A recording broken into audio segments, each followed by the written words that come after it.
At Cornwall Living, we are passionate about Cornwall's people, landscape, food and drink, its history and its future.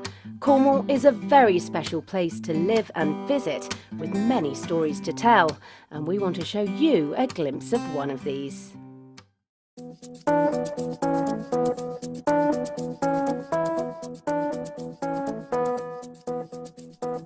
Hello, I'm Jack Stein, the Head of Development for Rick Stein's Restaurants. I've been asked by Sharps in conjunction with some other chefs to come up with some recipes for their new connoisseur range of beers. So the first dishes we're going to use to pair with the single brew, which is like a very floral, citrusy pilsner.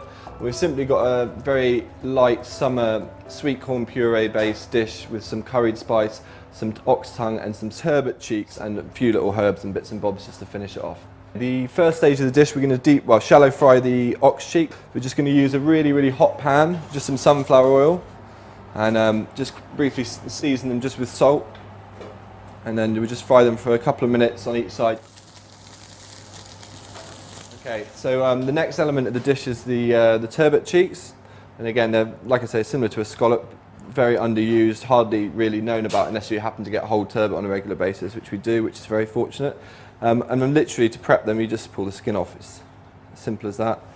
And again, we're going to fry them in a similar way to we just fried the tongue. We're just going to use some sunflower oil, and then we're going to finish it off just to colour it last minute with the roasted chicken butter and just some sea salt, that's it. We're going to do 3 of these per portion, about 60 grams worth of turbot cheeks. So now I'm just going to quickly pan fry the cheeks. Obviously start them off in some sunflower oil, add a little bit of salt, and then finish with the roasted chicken butter. So a very hot pan, just what was the skin side down first. I'm going to leave them on that side to cook for most of the way so it gets a nice colour. Just season it with some salt. I'd say about 30 seconds to 40 seconds on the first side, a knob of the butter, and then just quickly flash finish the bottom. Now just add the chicken butter, just gives it a lovely rich taste. It will spit a little bit. And now I'm just going to turn the cheeks, turn the other cheek, there you go. And then just a quick flash fry on the end, and then that's them done. And I'll just put them onto the same spot as the tongue. Okay, so here's the finished sweet corn puree, and basically very simple. We've just got some sweet corn, drained it off, blitzed it with some chicken stock and butter, and then passed it through a sieve, and then once it's done we just added the salt and the garam masala spice, which is basic Indian spice mix, and you could use any old spice mix, 5 spice or Sri Lankan spice, or some of the Moroccan spices would work really well. Sweet corn's a great vector for any spice.